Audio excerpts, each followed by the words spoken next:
ঝগড়া আমরা করছি? হ্যাঁ, ঝগড়া করছে ওনারা। বস্তুতপক্ষে আমরা না বুঝে একটা ঝগড়াটে ফ্যামিলিতে ঢুকে পড়েছি, যারা একটু পরপর খালি এখান থেকে টাকা বাড়াচ্ছে, ওখান থেকে টাকা বাড়াচ্ছে। আরে বাবা, আমি কি টাকার গাছ দিয়ে এসেছি নাকি? আর এটা হলো আমাদের বংশের রেওয়াজ। আমরা বললাম চৌধুরী বংশ। তো কি হয়েছে, আমরাও তো খান বংশের মানুষ। খান বংশের রেওয়াজ হচ্ছে একটু পর পর ছেলের মুখে রুমাল গুজে দেওয়া। এই জান, তুমি এখন চুপ করে আছো, কিছু বলো।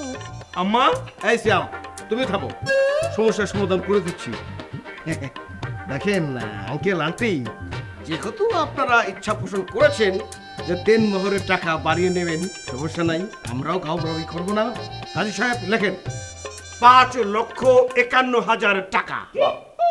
তৌবা তৌবা তৌবা, আজকাল তো 12-13 লাখের নিচে কাবিনই হয় না। কাজী সাহেব, আপনারা তো ইন্টারেস্ট কেন? কমিশনের টাকা বাড়বে সেজন্য?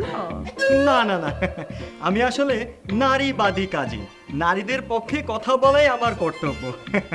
হইতে আর আপনারা তো কথা বলতে হবে না। বিআই সাহেব, আপনি একটা কিছু ঠিক করে দেন, ছোট্ট করে। জি, সাইজটা একটা ছোট প্লিজ। ছোট করে 12। সমস্যার সমাধান হয়ে গেছে। এই কাজী সাহেব থাকেন 12,000 টাকা।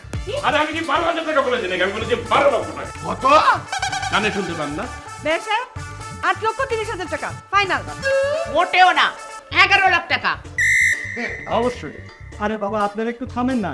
আচ্ছা শুনেন, 10 লক্ষ টাকা ফাইনাল করেন। হ্যাঁ, আমার আরেক থেকে বিয়ে পড়াইতে যাইতে হবে প্লিজ, আর সবাই কবুল বলেন। এই চোরে পাকা কাজী, আমার প্রথম থেকে মনে হচ্ছিল তুই কাজী নামে একটা পাজি পাজি। সবাই কেন কবুল বলবে? হ্যাঁ, এখানে তো কবুল বলবে খালি এই ছেলে আর ওই মেয়ে। আমরা কেন বলতে যাবো কবুল? আপনাদের যা অবস্থা দেখতেছি, এতে আপনাদের সবারই কবুল বলা উচিত। এনো বাবা, সাইন করো।